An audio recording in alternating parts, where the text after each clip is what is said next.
Hello and welcome back to the Join Dota League Season 3 here on HeflaTV 1. This is going to be Game 2 of a best of 2 series between Tengen Gaming and the House is Down. Well, it will be Game 2, that is, if Vestius connects. As for your casters, I'm Grandis Feet. I'll be joined once again by Mike Loris. And last game, Vestius connected just fine, but anyways, Tengen, a couple of questionable plays here and there. Like, I would say the Aghanims on Macropyre with Aghanims was a pretty large waste of cash for the Jakiro. Could have been anything else, really, like literally anything. Maybe a Force Staff or a Blink Dagger or a Necro Book would have been pretty sweet.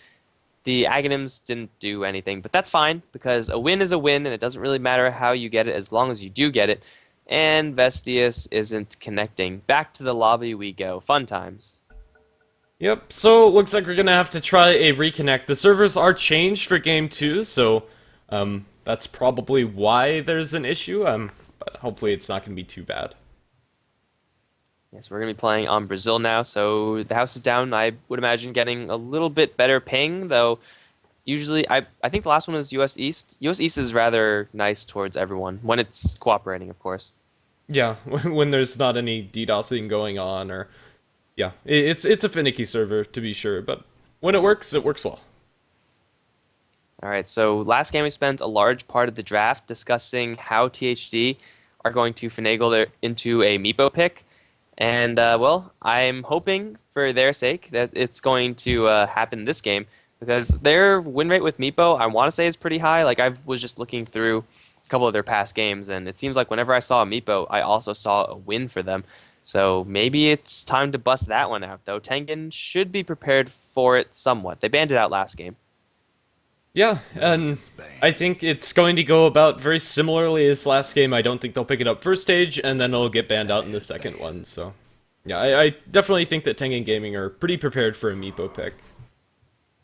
The bans are flying out right now. We got the Lycan ban, of course, and Faceless Void did some pretty serious work for Tengen. The Chronospheres caught probably, on average, 2.5 to 2.5-ish heroes, and really when you have that happen, you can't really ask for much more from your Faceless Void, especially when you have so much synergy with that Chronosphere. So a good ban from the House is Down if they don't want to deal with Railguns, Faceless Void again. That was even with the Faceless Void getting off to a really rough start with a lot of roaming. Second time I've seen that from Tengen, and it seems to work okay for them. Yeah, I don't know, it's not conventional by any means, but it sure is panning out for them. As far as the House is Down, I'd like to see them maybe pick up a different support for Vestius other than the Earthshaker. I just wasn't impressed as far as last game. I don't know, maybe it's either that he's really good at playing it, he just didn't find any good openings. As I recall, that was the first pick in the last game. Yeah, if you're going to spend your first pick in order to pick up any hero, you want that hero to be a pivotal part of your team. And Earthshaker, though he did have an occasional good fissure block, especially early on, he also had some bad fissure blocks, and his Echo Slams were extremely meh. So I would like to see something different coming out for the House is Down, or put it on, or give the hero to someone else. Something around those lines. Going back to the first draft, I did say it was kind of a pseudo ban for protection reasons for their Meepo, which is always something to consider, but if you're not comfortable with the hero, then don't pick it. It's just a bad idea. Yeah. I think it's a fair assessment. Tengen Gaming, they have quite a lot of heroes to think about for this first pick. I don't know, what do you think they're going to be going for? A lot of the heroes that we saw last game have already been taken out, but they'll pick up the Invoker for themselves this time. I would not have said Invoker. I probably would have gone with Doom as the first pick. It's a very nice hero to go into any sort of strategy, as is Invoker, kind of, but he is a core that usually goes in towards the mid lane. He can go into the side lanes, but soloing the off lane or something like that, not really viable for an Invoker. But Tengen going to secure that hero for themselves as THD. Well, they're going to first pick up that Shadow Shaman, so maybe they're going to try for a little bit of different pushing in this particular game. Yeah, I mean, honestly, I wouldn't be opposed to seeing just a Doom coming out after the Shadow Shaman, even though they wouldn't be committing very hard into the push with that Doom pick. It would allow them to win teamfights very effectively, as well as being able to get towers after the fact with the Serpent Wards. Even just as a standalone hero, really good at pushing down the towers. Also, Brewmaster is still left in the pool. They have pretty much any of the tanky mech carriers that they want, but they'll go ahead and pick the Earthshaker yet again. This early game roaming combo, one of the better ones, and let's see if Vestius is going to be able to bring up his Earthshaker game. Maybe it was just an off game in game 1. Maybe it was just bad servers. I mean, they were not playing on the server that they would really like, and now they are on their quote-unquote home server, so maybe Earthshaker is just going to have a better time here, but who knows? Maybe it just is not an Earthshaker day for Vestius. Yeah, Earthshaker, one of those heroes that really does want to have good ping, however, because of those fissure blocks. Timing on those is very important. So yeah, I'm hoping to see Vestius prove me wrong and show me some really solid Earthshaker play. So Tengen Gaming, they have a decision now as to whether or not they want to go for support themselves and get one of those premium supports, i.e. Skywrath Mage, before it is inevitably banned out from the Houses Down. It's either take Skywrath Mage or risk having it banned. It looks like it's going to be the Brewmaster pick for them. We'll have to deal with the Shadow Shaman. Blink into a Hex is never what you want to have happen, but still it's a very strong opening overall for Tengen. Gives them a nice mix of team fight, AoE, good amount of pushing as well. So they just have to make sure to get their supports up, as Skywrath is going to be getting the first boot out for the Houses Down. No surprises there. Not really. Tengen Gaming, I'm kind of hoping they leave the Meepo in the pool here, but I'd expect that to be banned out. I'm not sure if there's anything that you'd want to ban out over the Meepo. If it is, maybe a Viper, but they'll take out the Meepo. Yeah, I like them banning out the Meepo, like, as far as their playstyle is concerned, but I want to see a Meepo, so I don't like that ban. Not one bit. Yeah, pretty much sums it up. That will allow the Houses Down to ensure whatever they want for their next pickup. If they want to fill the offlane position, Tidehunter is still available, and I think that would be a really solid one for them. Despite having a Brewmaster on their team, fighting into a Tidehunter Ravage is never going to be a fun prospect, especially if you have follow-up coming out from the Earthshaker as well later on with a Blink on him. They'll ban out the Nature's Prophet, and I expect for this pick either a Viper or a Tidehunter, although they could pick up something different altogether. I was about to say Centaur was also in the pool, and I actually do like this hero a little bit more in this scenario than the Tide, because when you're considering considering initiating on the Tengen Gaming side, if you're the Houses Down, you will have access to Blink Stomp and Centaur Warrunner with Fissure and Shadow Shaman. If you're having a Tidehunter on your team instead of a Centaur, then you don't have that Blink Stomp. You have Blink Gush, and that's not going to jack when the Brewmaster can just split out of that. And you don't want to commit Blink Ravage that quickly because you don't know if you're actually going to need it. So this is going to be very much so a single target focused initiating choice in the Centaur over the kind of multiple hero initiating choice of the Tidehunter. And I think in this situation, it's decent enough. Also, the Stampede is certainly very useful for the slow hero in the Shadow Shaman Earthshaker. Yeah, usually early on, Earthshaker's not able to get those Echo Slams lined up very well, but if he's running at max movement speed, you might be able to see a pre-Blink Dagger Echo Slam on more than 2 targets. If Vestius can do that, which I'm still holding out for. Shots fired. Yeah, I know. I have to fire shots when I see an opportunity to, unload some bullets. Yeah, well, Rubik is going to be the pickup from Tengen Gaming. Has some really good spells to steal. Shadow Shaman, Serpent Word's really solid, and I don't know, Hex isn't that bad either. I don't think there's a bad spell that you can steal from Shadow Shaman. Earthshaker Fizzer, one of the best spells to steal from the Earthshaker, and honestly, probably going to be the one you're going to get your hands on most of the time, since he's not going to have the mana to spam Enchant Totem early on. So having that instant fissure block is great, as well as Centaur Warrunner. Getting your hands on a Hoof Stomp or a Centaur Ultimate is also wonderful. The premier spell is the Serpent Words, but still plenty of other utility spells available. Yeah, if you're Rubik, you just don't want to touch Double Edge. You don't want to get anywhere near that. It is magical damage to yourself, and you do have Null Field, so it's like kind of okay, but you don't want to get into melee range, and you don't want to take 200 magic damage. It's just not fun times for Rubik if you steal that. But everything else is very much so on the table. This is also a pretty nice pseudo-ban for Tengen. It's very annoying playing against a Rubik if you're Brewmaster, since if you do not end up killing him in that split, the Rubik is going to have a very easy time stealing that from you. And a Rubik with split is absolutely a pain in the ass to deal with. It's terrible. It's pretty much just as good as a Brewmaster with split. Yeah, I agree. Yeah, because it almost effectively is. The House is Down actually going to go for the Batrider. Presumably going to be bumping the Batrider towards the mid lane, but Centaur Batrider on the same team, they have wonderful synergy together, being able to drag somebody halfway across the map with the Stampede as well as the Flaming Lasso. And it's going to be hard for Tengen Gaming to deal with, although they do have the instant counter initiation coming out from the Rubik with the lift if he's able to catch the Bat Rider out.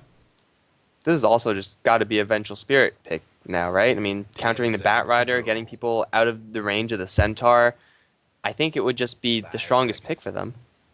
I would love to see a Vengeful Spirit, although a Vengeful Spirit from behind definitely could fall flat on its face. As a roaming duo, Vengeful Spirit and Rubik definitely can make things happen, especially with an Invoker Sunstrike to back him up. I'd love to see it. Shadow Demon would also be okay, although I'm leaning towards the Venge this game. Venge will give them that ability to snap the Bat Rider's lasso, and they also still just need another support, but it looks like it's going to be Sand King instead. Tengen Gaming, they played pretty aggressively in the last game, but it looks like this time they're going to slow it down just a little bit. They'll have lots of setup for the Sand King to land his Burst Strike, and then for the Invoker to land his Sunstrike. So if they could get that going, then the supports from the House is Down, even the Bat Rider to some extent, are fairly vulnerable. But Tengen, they just need one more core hero to match up with the Sand King and the Rubik. I don't know who it's going to be. Do you think it's going to be something like a Weaver or even a Slark? I don't know. Weaver or Slark could be shut down pretty heavily by the Houses Down. They have a lot of great single target lockdown to keep them in place. Slark would be my favorite out of those two, but unless they're very comfortable with the hero, I don't like it, because the timing on Dark Pact is going to be very important. Weaver, this game, he'd probably be forced into getting a BKB as well as a Lincoln's, and when you have to get two defensive items on your Weaver, he just doesn't get online fast enough, I don't feel. Well, ban out of the Tidehunter. I don't know if Tengen Gaming even were considering that, because they already have Brewmaster and Invoker to hold their lanes. It might be a Brewmaster tri-lane, or an Invoker tri-lane. I have no freaking clue for Tengen. They have a lot of lane flexibility at the very least. I want to say that it's just going to be Brewmaster Invoker solo, but they can always surprise us with something a little bit out of the blue. Yeah, I mean, it's very ambiguous what they're actually going to end up doing. I definitely think that they could be going for the carry, although an offlane Brewmaster might be problematic for them. Up against a Shadow Shaman Earthshaker plus one lane, he definitely could get caught out, and it'll be pretty difficult for him to get the experience. That said, he is on the Radiant side and might be able to sneak a little bit more than usual. But at the very least, that wouldn't get him a Blink Dagger very fast, so maybe if they farm him in the tri-lane and just get a really fast Blink Dagger, that would be beneficial for them. Silencer, the ban coming out from Tengen Gaming.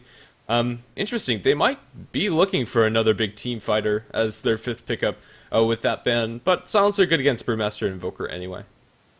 Yeah, the only hero I would anticipate someone picking if they ban out a Silencer, and they're going to go for a lot of team fight, is the Enigma. And I don't know if Enigma is really going to fit in here. Ooh, Morphling's been picked for Houses Down. That would have been great for Tengen. Kind of slipped my mind. Morphling's always that one hero to slip my mind, but I don't really think it's going to be an Enigma here for Tengen Gaming. The Houses Down now have a good amount of late game in the Morphling. Lots of mobility on all their heroes, really. So Tengen Gaming, they have a good amount of stuns and crowd control effects to lock down this Morphling with the Levitate, with the Burst Strike. Their Burst is okay, but they're going to need a late game answer. And if not a late game answer, then they're going to have to find a hero that applies the pressure before Morphling can get fully online. 5 seconds. I don't think they're going to go for it. Oh, they will go for the Slark, so I'm going to hold that thought anyway. It will sound stupid after the Slark pick, but either way. We are going to have a Slark as their last hero. They have plenty of tools to keep this Slark in place, but then again, if Slark gets off to an early start, it can put pressure before the Morphling fully gets online with presumably like a Lincoln Sphere Ethereal Blade. Yeah, and Slark is a hero that could do a lot more damage earlier on than the Morphling. If it does come to a super late game scenario, I don't see Morphling losing this for the Houses Down, though the Slark is going to be active a lot sooner. So he should be getting a good amount of protection from the Sand King and the Rubik, assuming he's going to go towards a safe lane. But the lanes, or the hero assignments, aren't exactly lining up like that. Squee played the mid lane Death Prophet, and I think he's just a pure stand-in for Tengen, so they might be shuffling the roles a little bit. But as it stands right now, as far as heroes and lanes are concerned, it seems to be Slark mid, Invoker safe with Brewmaster off. Yeah, I don't know, that could work out for them. I was expecting the Slark to be in the tri-lane, however. Yeah, Invoker, as a solo hero, or as a tri-lane hero, definitely needs a little bit more room, but Tunerla is going to be all too happy to give him that by just backing off in the jungle and farming away. But with the pause, yet again, we are going to have time to introduce our teams as we jump into this game 2 of the best of 2 series, with Tengen leading 1-0. Squee going to be playing on that Slark, Tunurla on the Sand King, Railgun on the Brewmaster, Bartlett playing the Rubik, and Ryanoob handling the Invoker this game. Actually, wouldn't be surprised to see a little bit of Tengen hero switching after this pause. But we have on the house's downside, Boogaroo playing the Shadow Shaman. Laposa is going to be on the Morphling carry. Yuka is going to be playing the Bat Rider with Jubilu on the Centaur. Vestius, the last support, is going to be playing the Earthshaker. And we're going to see how these lanes shape up. Smoke being purchased for the Earthshaker. And right now, everyone's heading towards bottom for THD. And everyone's heading towards top for Tengen. And, well, Ryanoob kind of was behaving like he was going to go down towards the bottom lane. And he is going to do so. So it's going to be an Invoker solo, it looks like, with Railgun in the tri-lane, and it is going to be a Slark in the mid lane. Maybe hoping for a Morphling matchup, but I don't know if that's something you could safely assume. Yeah, and honestly, I'm not a huge fan of Sand King in an aggressive tri-lane. Although he offers some good lockdown, it's going to be denying a lot of what makes this hero really strong, which is the ability to back off into the jungle and get that early Blink Dagger. So I don't know about this move. Maybe they'll just start out on top, try to get a kill, and give Brewmaster a little bit better time as far as laning is concerned, and then rotate back towards bottom. I don't know, that I wouldn't mind so much, but if they commit too hard to this tri-lane, they might fall behind. Looks like everyone's lagging. I'm at 133, which is not bad, but it's also not great.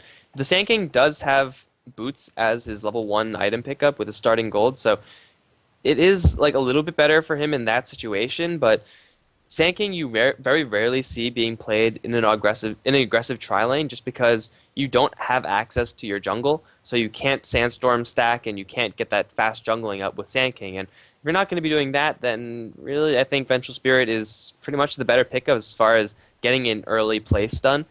But we'll see. This has to be a very aggressive rotation support duo from Tengen. If it's not, then I think they're just going to be wasting a lot of potential for these heroes. Yeah, they do have the boots first on the Sand King, so going to make up a little bit for the lack of Burrow Strike range, although I probably would have liked to see the boots on the Rubik instead, as Lift is a little bit easier to get close for. But yeah, we do have that 5-man rotation coming out yet again into the Radiant jungle. Will they be able to catch anybody out this time? Ryanoob is just kind of walking casually, not even going to pop the smoke, so I don't think THD are going to find anybody. If they did, Invoker would probably just straight up die. Well, Ryanoob is going to just place his Observer Ward and be just fine. I don't actually think I see enough teams placing a very aggressive Observer Ward behind the Tier 1 tower and then trying to catch the hero as he moves out. It works pretty much every single time I see it happen, but it just doesn't happen that often. And well, they're just going to take their time and cancel out every single camp, with the exception of 2 camps. I believe the 2 medium camps are still available for Sand King, so I guess the jungle plan wasn't going to pan out in any scenario. Yeah, I suppose not, so maybe the aggressive rotation coming out from the 2 supports is going to be the better one. I don't know, medium camps are okay for Sand King to farm, although if he gets Mud Golems, that can really mess up his stay. He'll have the Sentry Wards wearing off on these large camps probably before he goes back into the jungle. So this laning situation actually going to work out for Tengen, and a lot of resources committing to shut down a jungle farmer that actually isn't going to farm in jungle. Unfortunately for Tengen, though, they are set up for a very early level 1 kill on whoever's in this top lane, and it's going to be a Morphling, which would have been a great hero to kill. Unfortunately, he has a haste rune, so they have to wait for a little while longer while the Morphling waits for that timeout, and he's going to run into Bartlett. Oh, the gig is up! Laposa is psychic, but he's going to get lifted up into the air, thrown back towards Tunurla with the Burrow Strike. Railgun's going to close in with the clap, and Laposa is going to try to teleport out. He might not make it. He will just barely escape. Wow, that was really close, but that's at 135 gold that the Morphling is not going to be happy that he has to spend this early on. Yeah, and also, it's going to be a lot of time he's not going to be able to farm and not going to be able to get back. A lot of pressure being put onto him, even though they didn't get the kill. Strength Morph paying out big there, used all of his mana in order to do so, and then survived with like 1 Strength Morph amount of HP. In mid, Slark going aggressively up against Yuka, but Yuka going to drop the Firefly, and for now it's just going to be trading evenly. This is actually a decent enough lane for Slark. He has the magic stick already, which means it's going to be constantly filling up, and also he could debuff all the sticky napalm stacks when he does choose to do so, and then instantly pop that wand to redeem both the mana spent for casting the spell as well as the health. Bottom lane, Ryanoob's in a very awkward position as Jubilee is just going for this kill. Going to get a little bit more space by eating that tree, and Ryanoob needs one more hit to kill. That's going to be it. Centaur in the bottom lane is going to get the kill onto the Invoker. 1v1 me, bro, and it worked. This lane is going to get a little bit better for Invoker later on, but as it stands right now, he is facing down a 2-level disadvantage in the lane. Yeah, I don't know, not something I was expecting. Is up in top, they might make a go for Railgun. He doesn't have any support now, so Brewmaster is quite susceptible to being killed. It's going to force the supports down back towards bottom, and they're going to find their jungle that has been warded. Not sure if they have any sentries on either of these heroes, and they won't, since the Sand King went for boots first, so they won't be able to deward any of these camps, and the medium camps are all that Sand King's going to have available to him. He's also only level 1, so his jungling isn't really going to be possible until he picks up 2, but they'll smoke up and potentially look for a wraparound where, I don't know, is in mid. Yuka going to be able to stun up, or rather they will get the stun onto the Slark. He has a pounce down to the low ground, and I think he's going to be just fine. They might chase him down a little bit more, but with no Flame Break coming out from the Batrider, it's not going to be a possibility.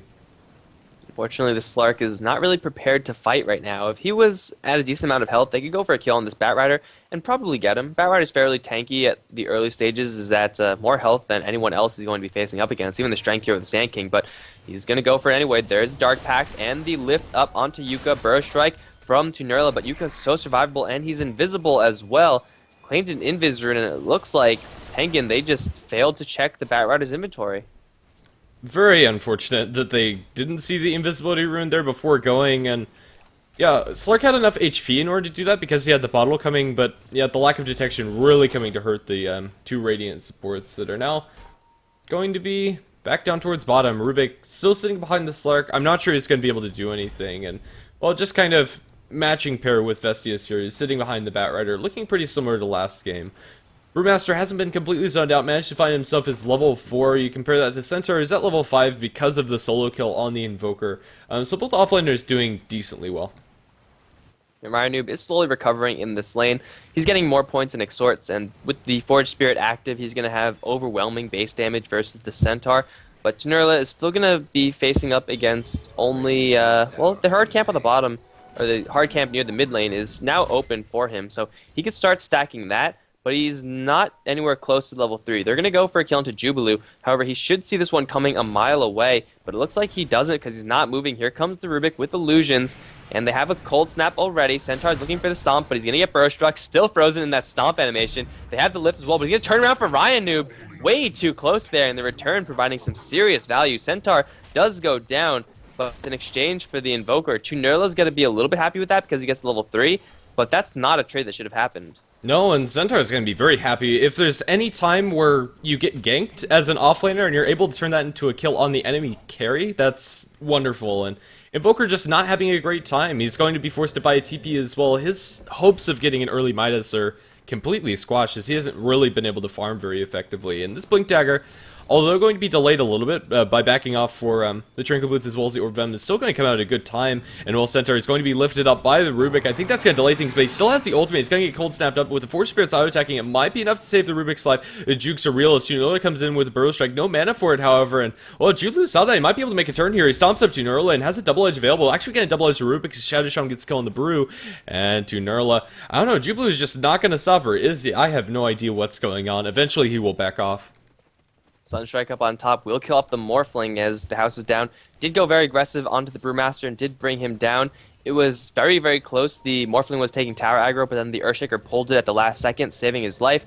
But thankfully for Tengen, the Invoker was paying attention there. But really, this Centaur is just being such a distraction at the very, very least. He's feeling so confident in this lane that he's going to go up against 3 heroes, and he doesn't care. He can die if all the Tengen skills do land properly, but he's just so fearless in this lane, and that's really terrifying for an off-lane hero to be able to do that. Railgun, if he tried to do that, he would be dropped in a moment. Maybe not until not once he gets his level 6, but until then, he's going to be at the mercy of this the house is down lane, as Sui is going to pick up a double damage rune. Think about it. There we go. Bartlett and Tunerla still roaming around. This Sand King is not going to get any jungling. Meantime, bottom lane, Ryanoob is going to die again. Just a very easy run at the Invoker. That should not have happened. What the hell is going on? I don't know, that's 3-1 and 0 on your off-lane Centaur. He's having the game of his life, I would say. I don't know. In the meantime, Batrider, while you're talking about that, lassoed a creep because Slark used his Dark Pact and was able to run away. He was trying to pull him back under tower, but in the end, that lasso going to be put on cooldown. Batrider, although his farm isn't that great right now, he will be able to farm up some camps, mostly, yeah, and will be able to get a very fast Blink Dagger because of it. Yeah, that's going to be about it. King sitting up top, Tunora has done no jungle farming of any sort, and honestly, I'm not a huge fan of this build. The 2 points of Burrow Strike, it's a nice upgrade for the skill, but I don't think it's worth sacrificing your ability to farm those camps. But since they're not stacking it up, I guess it's the right choice. This is such a glacially slow start for Tengen. I mean, come later on, they'll have the Slark who's doing decently enough, trying to chase down Yuka's Batrider, but in that hill area, he can't actually do that. They'll have the Invoker, and meantime, top lane, they'll have the split for the Morphling, but they're chasing down Boogaroo. Okay, Morphling now is going to get Burrow Strike, but instantly into the waveform. Split is going to do nothing, really. Squeeze going to come right in, instantly gets Hex, but he does pact it out and then jump on the Morphling. That's going to be a kill. Boogaroo now trapped in a little bit of awkward position. The Brewmaster going to return to his form, though he doesn't have enough mana for a clap. The Slark is going to return, and he does have 4 points in that pact, who will buff out that fissure. Get double kill for him, and Invoker finally gets a kill on that Centaur without dying. Took him long enough. 5 for 4, and Tengen get a 3 kill around the map. Not bad for them. Absolutely not. The Brewmaster split didn't look like it was going to do much, especially after the hesitation on the Burrow Strike coming out from Tunurla. But that double damage rune on the Slark just came in huge, and now Slark, he has a haste, so Batrider not going to be able to do anything there. They have an Earthshaker, and he might be able to jump into this. I don't know, this is very risky coming out from Slark if he does get caught out. He has backup in the form of Tunurla, and they won't go for him.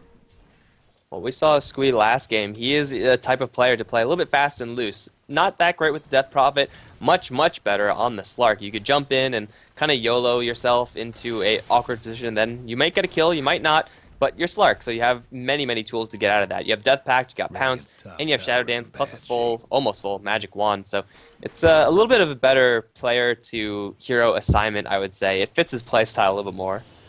Yeah, I would tend to agree. They pinged out the Invoker down in bottom, but Rhynoob is safe for now. The Centaur, currently matching him up in levels, only halfway towards his Blink Dagger after his most recent death. And, I don't know, he's hunting for something in the jungle, not going to find it, though, as the Sand King is over at this large camp, which is kind of hard to play aggressively into. Jubilu's going to see that. Unfortunately for him, doesn't jack any experience, and now he's going to hide. Because if he leaves right now, he's going to run right into a courier. Was that the plan? No, they spotted Jubilu, and they need a Burrow Strike. Burrow Strike! Ugh, too far. Yep, level 2 Burrow Strike just not going to cut it in that situation. So yeah, that was very awkward for the Centaur. He wanted to find the Sand King or the Invoker out inside the jungle and potentially get a kill with the maxed out Double Edge as well as Stampede available. He definitely could have done that. But yeah, just ended up costing him a TP. And it'll delay his Blink Dagger a little bit because that's farming time that he missed because of it as well. Morphling farming well up in top, and Batrider... What? Like Oh yeah. Did. Boogaroo gonna get leaped upon by Squee, but the stun combo from Bestius not gonna save the Xiao Shaman at all because of maxed out Death Pact. Stampede might save the Earthshaker. It looks like it will, unless Sun strikes. Beware, watch your head. Oh wait, no, he already used it. He used it, and he guessed that the Earthshaker would run down towards the south, and in the end didn't. Invis Room picked up by Squee. He's going to heal up because of this, and now make a move onto the Batrider or the Morphling up top. Bat getting close to his Blink Dagger. This could be a huge kill. The Courier also not looking too healthy. He might just chase this one down, and well, it's hasted up. He'll have to wait for that, and they'll micro it back forward. Not sure, it looks like he's just going to Balcor that. Slark might be able to get this pick off because the haste is going to wear out sooner rather than later. And who's he actually going to go for? It's going to wear off. He's pouncing for the Courier. He'll get it. 650 gold. That's the bottle from the Batrider. Pretty big pickup. And now if he's able to get the bat, it could be even larger. Won't be able to do so without another pounce. But still, a win for Squee. Yeah, he makes the little bit more of an aggressive, greedy pick-off in the Courier. Like, you can't always count on hitting the Courier twice, especially if you're a melee hero. But he could have easily killed off the Batrider if he did want to. And that's going to slow the THD side down as a whole, but if he killed off the Batrider, then he would have been a little bit further away from his Blink Dagger. So I think Batrider, all in all, should be okay with the fact that Squee spent all that time to ultimately kill off a Courier. Because if he killed off the Batrider, this Blink Dagger would not be up. And they're looking at bot lane, they're looking at mid lane. No, they're actually smoked out Vesius Bugru. They're going to look for the Sand King, and Sand King has a level 3 Burrow Strike, but he's completely spotted. Fissure is not going to fly, or at least, very least not going to hit. Janoola's going to dodge all that, and here comes Squee with the pounce in, with the Pact as well. They're going to annihilate the Shadow Shaman, and Rubik, good job securing that one. They kill off the Shadow Shaman, and that should be it. This Slark is providing so much utility for the Tengen side. Yeah, I don't know. I really like watching Squee play Slark. I think this is a lot better pick for him than the Death Prophet we saw last game. And it's kind of hard to adapt a stand-in into your team, but I don't know. I think they found his playstyle. As Batrider has a Blink Dagger, might be able to jump on the Slark, but with a well-timed Dark Pact, it won't be enough as they go on bottom with the Centaur ultimate. Not going to save you there as he's just caught between too many heroes. And Bartlett's actually on a killing spree after cleaning up that one on top of it. You got to kill with Double Edge. Yeah. After I down-talked, it's like, no, never do Double Edge as Rubik. He just casually walks in and kills a Centaur. It's no big deal.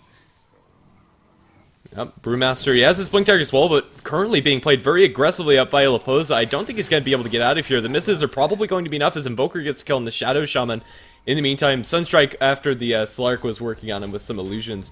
We'll secure that one. Tower in deny range. I think that Vesti should be able to secure this one, especially with the Batrider to back him up. The Slark illusions just don't do enough. Slark is going to pounce forward. Is he going to be able to get it? Oh, deny comes up from the Batrider, and he's in a very awkward situation with the last follow as well as the Stomp. It looks like he overstepped his bounds and Squee. Will he be able to pounce out? He has the Dark Pact off, and now the pounce to low ground. He's going to be just fine to follow up Burrow Strike. He TP's mid pounce, and the Sand King might be left out high and dry here as he's going to be stickied up, and there's nowhere to run for Tunola. He is wasting a lot of their time, however, and hopefully he'll die to the tower. No, Double Edge comes out from Jubilu.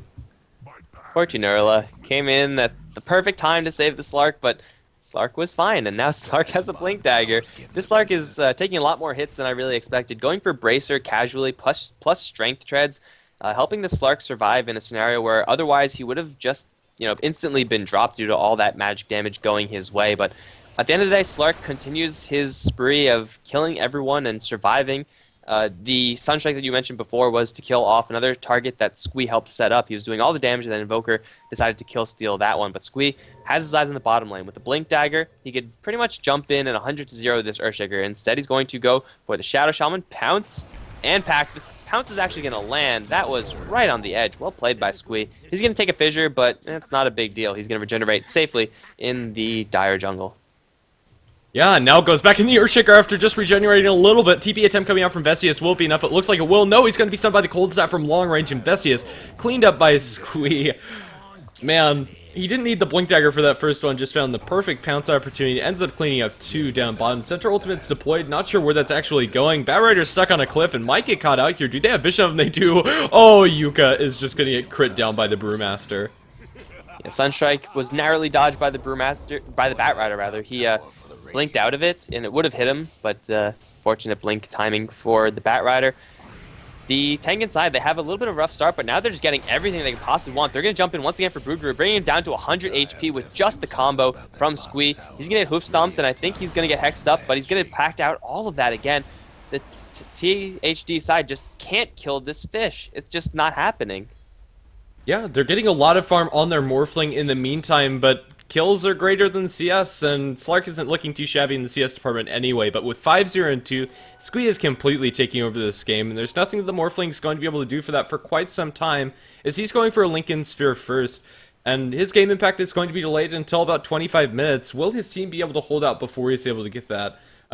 I don't know. This is a good way to start with a smoke down in bottom. Center Ultimate not ready for 20 seconds, unfortunately, but they do have their 2 Blink Daggers. So maybe they'll be able to catch out the Invoker, and I think Rhino is just straight up dead. They're going to Blink and Hoof Stomp, Double Edge, follow-up Fissure. No lasso necessary. Sunstrike comes through with his dying breath, but doesn't land on a single unit. So what a surprise, Invoker is the one to take the hit for the Tengen Gaming side. He does have a Hand of Midas, though, so even though he is dying, he is guaranteed some farm at the very least, so it could be worse for him as Slark.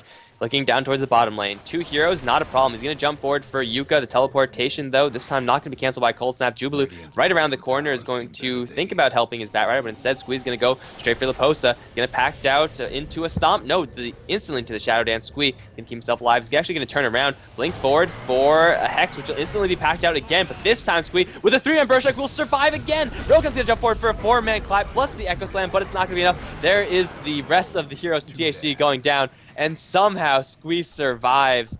Tunerla, what a superhero. Yeah, I don't know. It was unfortunate they didn't get the epicenter off with the burrow strike, but he's able to channel it afterwards. And in the end, Sand King for 4. You can't ask for a better trade if you're the Sand King. Yeah, what a great burrow strike though. That was a perfect angle. His impact has been delayed for a little bit because he wasn't able to farm very fast in the jungle. But at 16 minutes in with Arcane Boots and Blink, this is all a Sand King can ask for. 4-man burrow strike. I'm not sure if that was a burrow strike. It looked like a ravage to me.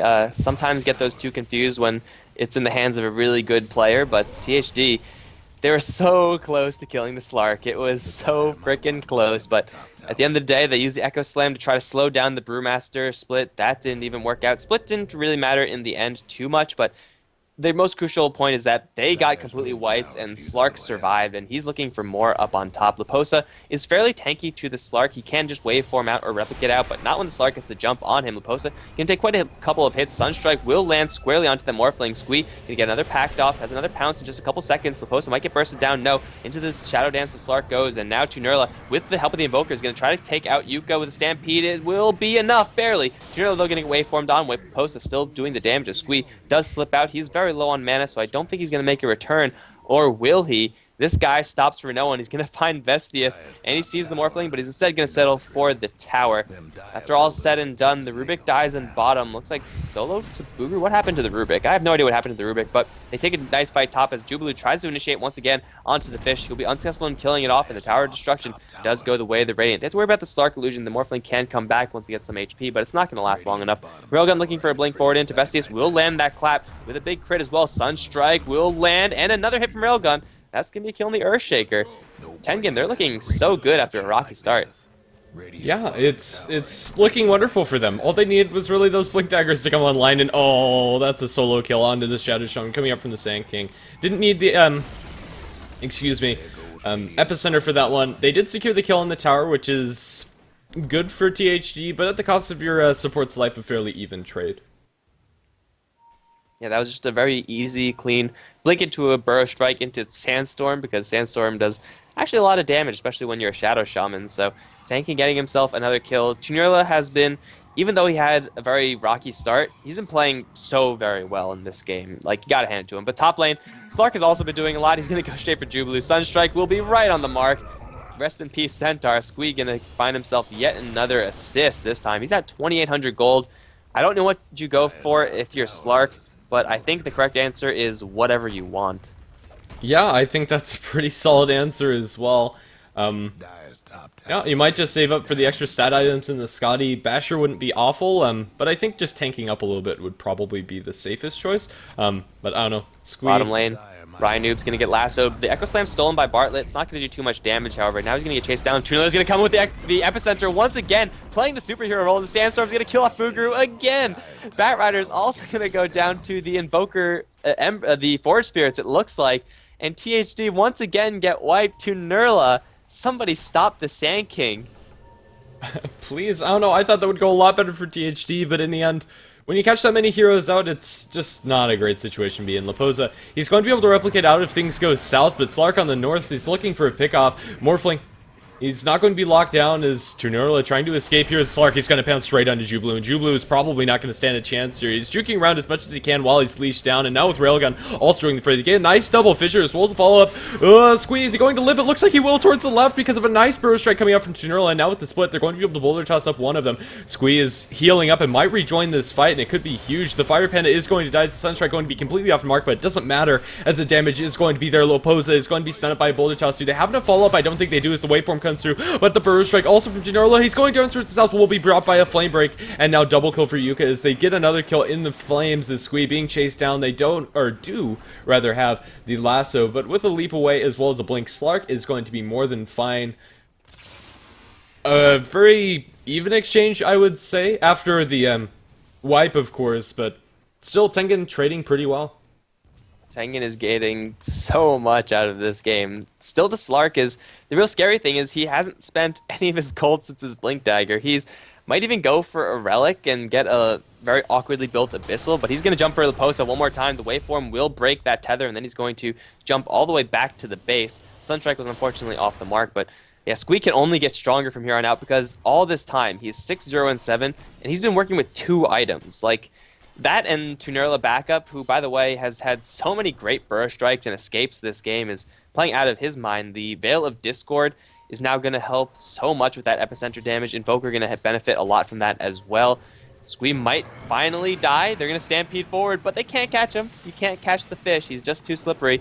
He's thinking of blinking back in, though. Has a pounce, and he's going to find Yuka. Squee's going to bite off way more than he could chew. Where's the pact? He will pact out a fissure, and then has a regeneration rune. He's going to get lassoed, though. This could be the death of the Slark. Slark, no, where's Tunerla? It's a little bit too late. He gets his Burrow Strike canceled, but he does get the epicenter off. Sunstrike now to Jubilu. Will not kill him off. Tunerla is going to get shackled, and he's sitting in the fire. He's going to go down as well. Slark instantly buying back, because why not? He's going to jump forward for more. Doesn't connect his pounce onto anyone. Batrider has a 4-staff, so he should be just fine. And Slark is not going to find anyone. Oh, he's going to see Boogaroo. Bring around the Rosy Boogaroo. You better hope this pays out for you. And Leposa, in the meantime, finding a triple kill on the Rubik. I don't know where that happened, but Squee's going to chase down the Shadow Shaman in the meantime. Where was that Morphling kill? Was that a replicate? He got a kill with a replicate. He replicated in, or rather replicated out. Well, I have no idea. Replicate was used, and then Rubik stole it after Morphling just came in to blow him up. I only caught the very back end of that, so I'm not sure how it actually broke down. But in the end, I think it was Rubik man fighting up against a replicate, and then the Morphling just came in and blew him up. That's not how you want to handle those replicates. Not at all, but Squee, after buying back, is right back to the amount of gold he was at before. This is actually becoming less cute and more of a problem for Squee. Like, you have to spend your gold because he's starting to let people get away. He no longer has the necessary burst. He is going to dodge yet another gank there. Railgun going to jump in with the split now. Jubilu pretty slow. He's going to get burst struck by Tunerla. Sunstrike will be on the mark, but it won't even matter because the Centaur is already dead. The Panda looking for more. He does have an Aghanims up, and he's going to spot out Vestius. Where's the Cyclone? Cyclone, or just Rock. Rock is good too. Or nothing.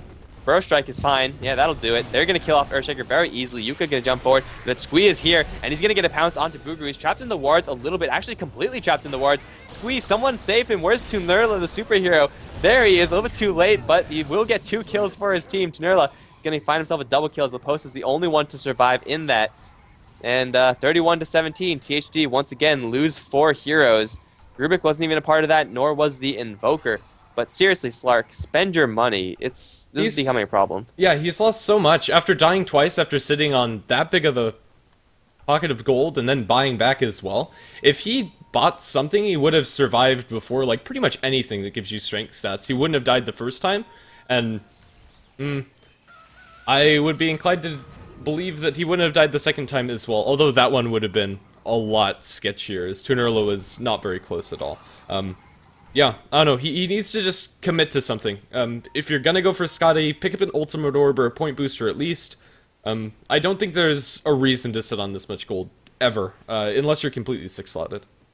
Yeah, I think at this point, it's just a mistake. 4,000 gold is all well and good, but it's actually, it has 0 impact on the game if you're not buying items with it. If he's 6-slotted, fine. You could save as much gold as you want because you can't buy anything anyway, but he is 2-slotted. Like, he has so many items that he could build up. Just choose one. It doesn't even matter if it's good or not. Get a, I don't know, a Scythe of Vice. That would be so much more useful than nothing. He seems to have heard me. He's going to get an ultimate orb, 2 ultimate orbs, in fact. How useful would that have been if he just had plus 10 stats so much earlier on? It would have been, I don't want to say life-saving, but it definitely would have made a difference. Yeah, I mean, even with him dying there, it was still a 1-for-4 trade, so you can't really harp on it too much. They're still in a great position in this game, but they could have been in a better one. I think is really the big point, is Squeeze looking for blood here. And, well, he's going to find it in the form of Yuka. His pounced down. They have backup, however, with the follow-up coming up from the stun. He's able to get his ultimate off to delay things. The center ultimate committed. They're slowing him down, but not enough. He's stealing enough stats. Now with the Deafening Blast landing onto 2 heroes. Yuka just dying straight up to the Forge Spirits. Will they be able to get him? No, they're not slow enough, but the Slark sure as heck will. The Invoker actually steals the last hit with one more Forge Spirit auto attack. And now Morphling. He gets this waveform stolen and then just backs off into the base. We have a fissure coming out from Vestius to delay Railgun, but that's not going to stop Squeeze. I think he's just going to straight up dive into this. The pounce is going to be off the mark, and he'll have to back off eventually. Now the follow-up stun comes out from the center Warner. With those extra stats, he's pretty darn tanky, and now even if they stun him, he'll be able to Dark Pact and pounce away. So, yeah. Squee getting a couple of kills, and now he's going to regenerate a little bit faster because it is a percentage-based heal on that Shadow Dance. He's going to be ready to rock in just a little while with the Haste Rune. Oh man, they have a couple of 4 staffs, THD. They have a Ghost Scepter, how many Force Staffs? 2 Force Staffs, 2 Blink Daggers, a Ghost Scepter. So Slark is, getting fully itemized against, but he's still just running a train over THD. Now they're going to simply straight push this tier 2 mid tower, then rotate bottom and look to do the exact same thing. Brewmaster has a split available with an Aghanim's upgrade. The Sand King does have his Veil plus level 2 Epicenter ready to go. And of course, the Slark is always ready to go. So they have everything that they could possibly ask for, except for the Necro units. That's the only thing that they're kind of lacking right now, but they're going to very comfortably go for this tower. They know that the Batrider has initiation, and he's going to jump right forward. But Railgun's going to get in there as well with the split. Not yet, though. Squee has already gone down, and Railgun still chain stunned up with the fissure. He's going to go down before he gets that one out. Beautiful initiation from THD. Now they're going to chase down the rest of the heroes. Post is going to focus on this Rubik, and anytime Ryanoob's going to get hit with an Adaptive Strike. Tornado's really nice and on the mark, but I don't think he's going to escape this one. He has a lot of Wex, but he has not a prayer, as Rubik is going to get chased down. This is going to be a full 5-man wipe from THD.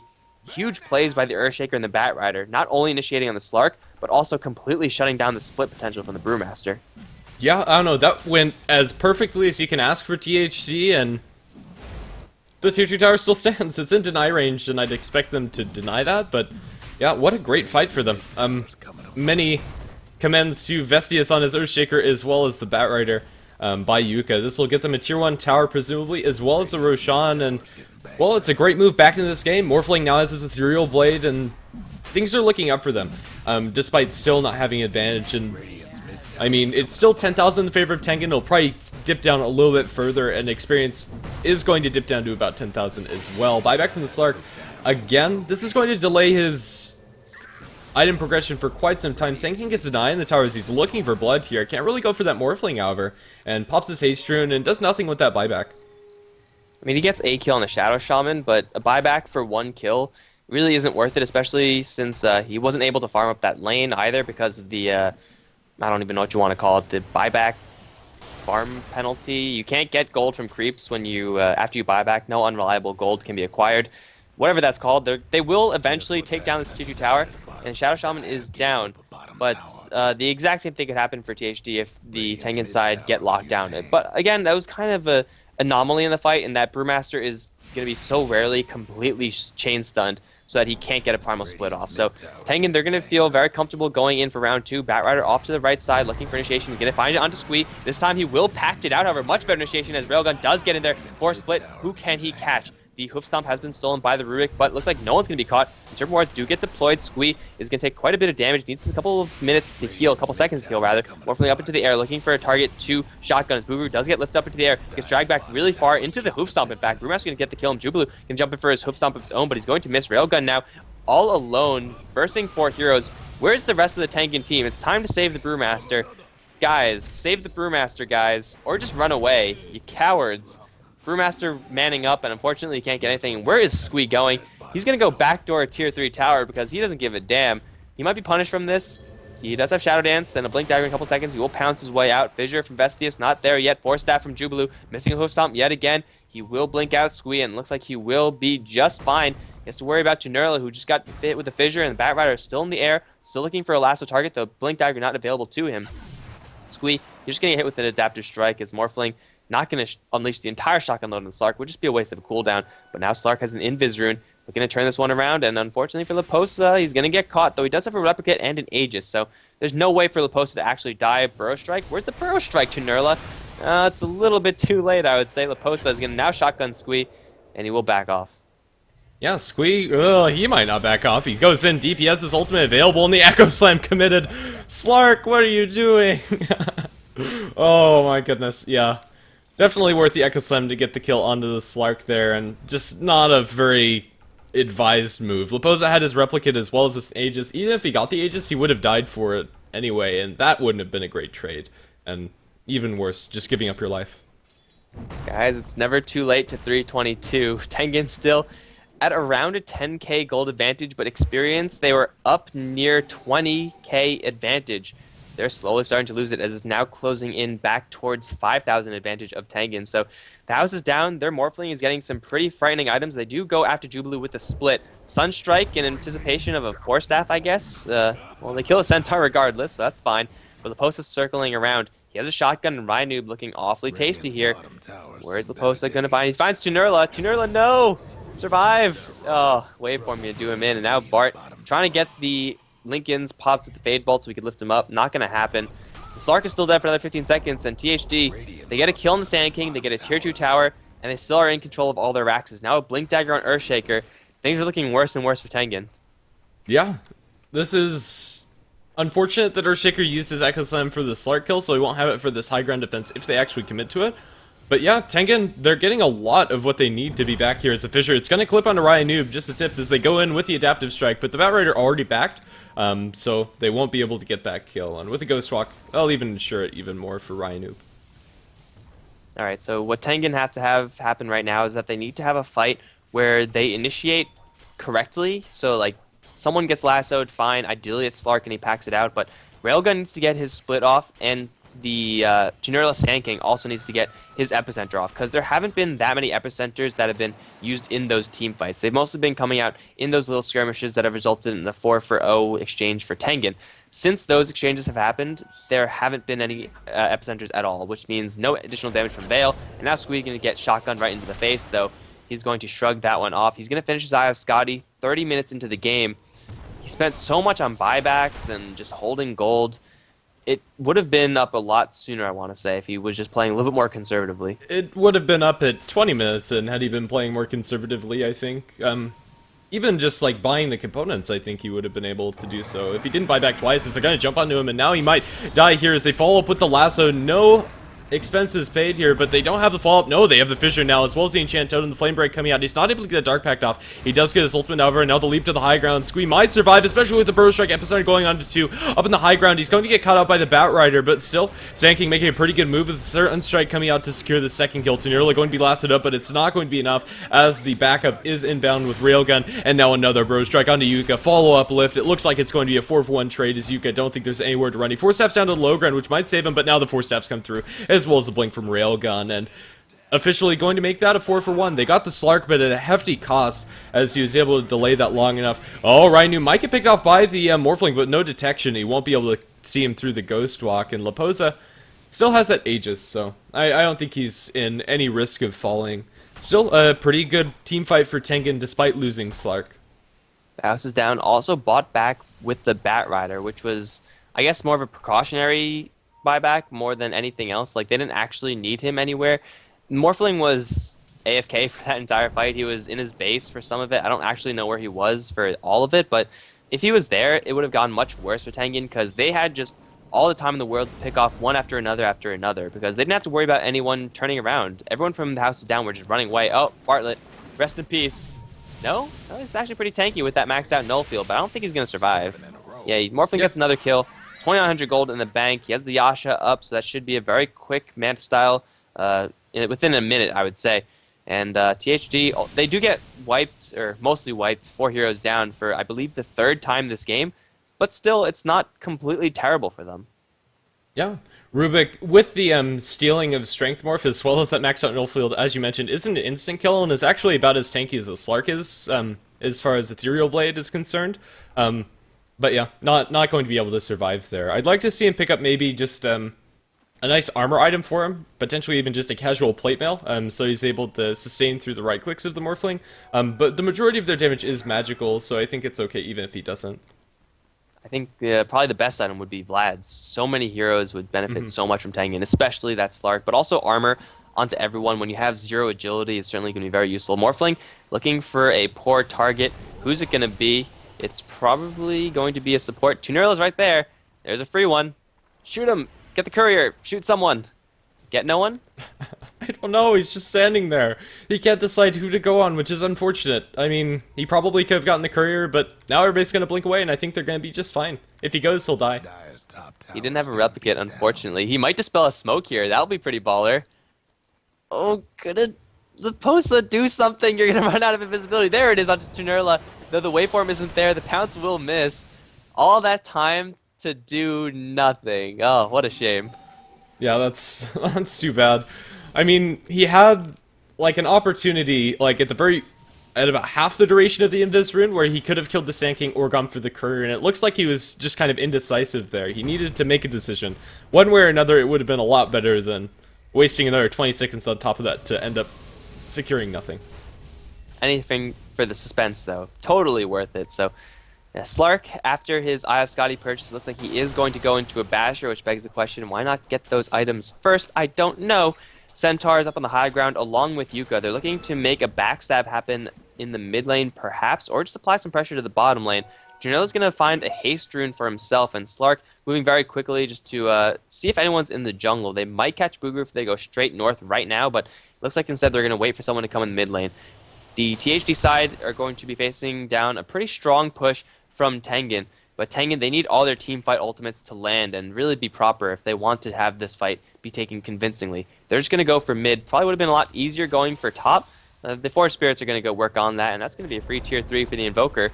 Backdoor shenanigans, so OP, but Invoker in the meantime will send some Forest Spirits down on bottom with the Necro army in tow.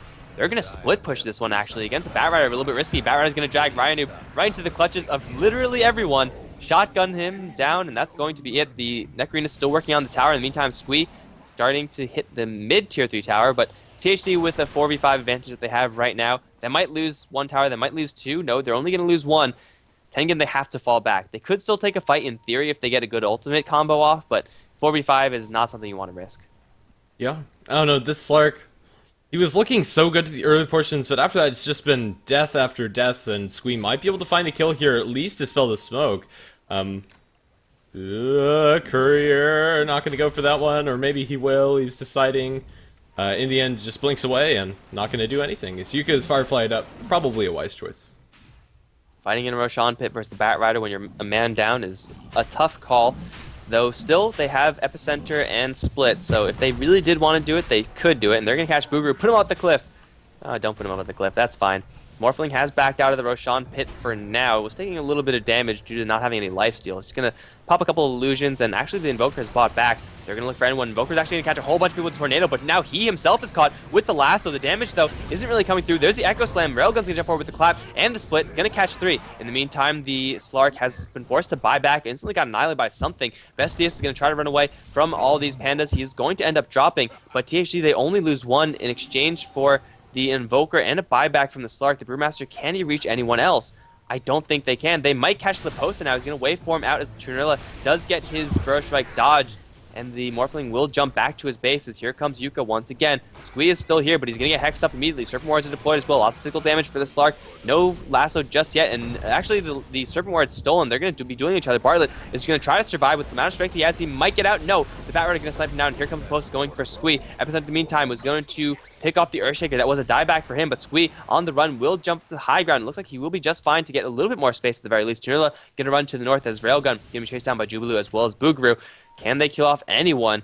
Brewmaster is going to be the target of focus, and Stampede is most assuredly going to get them to kill, though Squee's going to be joining this fight. He can get the lasso, get the chain onto Yuka, was Railgun going to get shackled up. He's going to die eventually, and now Squee going to get lassoed. It was such a long fight. He's going to get hit with it again. Tunurla is in the area, but can't get in there with the Burrow Strike, and the house is down. They could go for Roshan. They could just go back and heal, but they take a nice fight. I would actually say at this point in the game, the house is down might even be looking at an advantage for themselves just because of how stacked this Morphling is. He's going to have another completed item on top of that.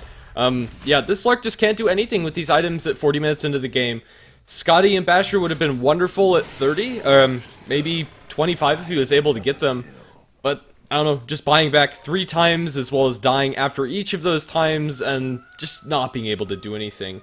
His early game was amazing, but I smell the beginning of a pretty big comeback coming out from the houses down, as the house is anything but down. Their barracks are still surviving, even though their 2-3 towers are not looking too healthy on bottom and top. Ryan Noob going to get initiated upon by a Stomp. They're going to use Stampede and Lasso. They don't have any True Sight, and Ryan Noob's going to pop the Necro units, though I think right click should be enough to kill him off. Necro Unit's going to actually deplete Yuka completely of mana, and if he kills this Necro Unit, he might die. No, it's not going to kill him just yet, but Sunstrike is an option.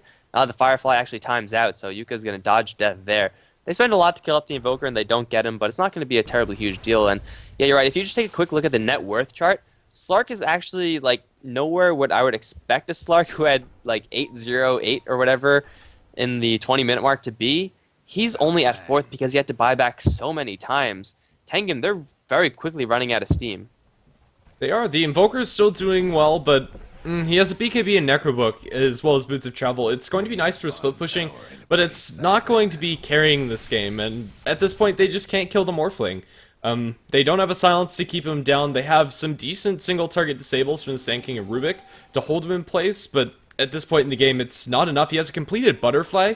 Now, on top of a Mantis-style Ethereal Blade and Lincoln Sphere, he's getting dangerously close to being 6-slotted. If this Morphling picks himself up a Scotty of his own, I don't think there's anything they can do about him. He's hitting for 300 a pop, 350 in fact, and that's just with base damage. Yeah, I said it in the draft that if this does come to a super late game situation, I don't see the Slark out-dueling the Morphling. It's kind of not the same circumstances that I would really expect when I was saying that, because the Morphling has items and the Slark actually doesn't. So it's not a fair comparison there, but Morphling is just such a dangerous hero right now, and the rest of his team, they have so many anti-Slark tools, and really aside from that, the Epicenter they have to respect a little bit, but they're all tanky enough to withstand a good deal of that. I mean, Yuka as a BKB, Centaur is very tanky just inherently, and well, they're going to make a very confident push down the top lane. The post with Man-style Illusions is going to shred this tower, you know, after the backdoor protection leaves. There it is. Goodbye tower, and now the high ground push. Radiant lost the top tower. Yeah, with the Aegis, I don't think there's really much stopping THD. They have everything that they need, really. If they're able to find a pickoff with this Batrider, which, as a Batrider, let's be honest, it should happen. They drop the Centaur ultimate, they're looking for Chinarla. He's not visible, but now they will be able to find him, and it'll just be shredded by Leposa. Beyond godlike yet again. And now the tier 2 tower not going to look too healthy as Bartlett, he's just ripped apart by Leposa. That was right clicks, that wasn't an Ethereal Blade. He still has that available in the Adaptive Strike. And now the melee barracks not looking too healthy. Slark is pushing down in bottom and might be able to make something happen, but compared to the Morphling, he doesn't push fast enough. Morphling going to go through Ryanu, but now with the follow-up double edge, oh, Ethereal Blade, he's so dead. Slark, will he be able to make enough happen here? He's not doing enough damage. He's focused on the melee barracks, and it's going to be forced out by the Batrider as his own base is going to fall, and Leposa is still standing strong with his Aegis still intact. He's going to go straight down towards bottom, and that tier 3 tower also going to die. Base defended on all fronts, and now Morphling's going to get the second set of barracks. I think this might be it for Tengen. Squee is teleported back and is going to clean up the rest of the supports for THD, but that's not really what they have to be concerned about right now, because they just lost 2 Raxes, whereas Slark, he could do a lot of damage to heroes with his kit, not as much to building, especially when he doesn't have any agility stacked up from Essence Shift. So they're going to try to go for the Morphling, but we're going to see how well that's going to work out. Morphling's going to shotgun Squeeze, not going to do the most damage, but he has the Aegis still. Now Jubilee's in there with a 2-man hoof stomp, and the Slark gets annihilated. The Morphling gets built up into the air. He does drop the Aegis, but I mean that's what it's for, right? Railgun in a little bit of trouble now. The Posa is going to make a replicate and waveform forward for the damage. There's the Epicenter from Chinarla, doing a little bit of damage to Leposa, but he's still standing strong. Chinarla's the only one left. It's a triple kill for Leposa, and here comes Jubilee's stomp. Will be dodged. Does Chinarla have another burrow strike? He does, but the lasso's going to deny it. GG has been called. There are only 3 numbers to describe this game. I think you know what they are. 3-2-2. Oh my goodness, that early game went so well for Tengen Gaming, but when you have a Slark that ends up buying back and just not being relevant after that early portion, he did better when he had a Blink and Power Treads than when he had the Blink and Scotty. Yeah, I know. It's not the ending I was expecting. I thought Tengen Gaming would be able to secure out that win, but the power of turtling is strong with THD, and despite winning team fights, quote-unquote, this Morphling went almost completely unchecked at the later portions. He died early on, but 18-3 and 10 from your Morphling, he was unkillable. They did take the Aegis in the very end, but that was just like a lucky series of events where Morphling was not really scared about losing the game at that point, being 2 Raxes up, so he's like, let's see how many heroes I could kill before I actually go down, but that's going to be it for this series, guys. What a series it was. Game number 1 was, you know, pretty exciting, and this one was, I mean, 322s are always pretty nice to see, unless you're a huge Tengen fan, which I am. Not biased in that much, at least. This is going to tie up the series 1-1, and that's going to close us out for the day, I believe. Yeah, it is. It is only a best of 2, so no Game 3 coming up. If you like the casting you see here, you can follow us on HeflaTV on Twitter and Facebook. You can also follow our English channels on HeflaTV 1 and 2. YouTube.com/HeflaMoke is where you'll find the VODs. They'll be uploaded later today or at the very latest tomorrow. So if you like the game and want to share it with your friends, want to bask in the glory of 322 and THD coming out and winning Game 2, I don't know, feel free to do so. As for your casters, I'm Granite Speed. I've been joined by Mike Loris. GG to both teams. GG, guys.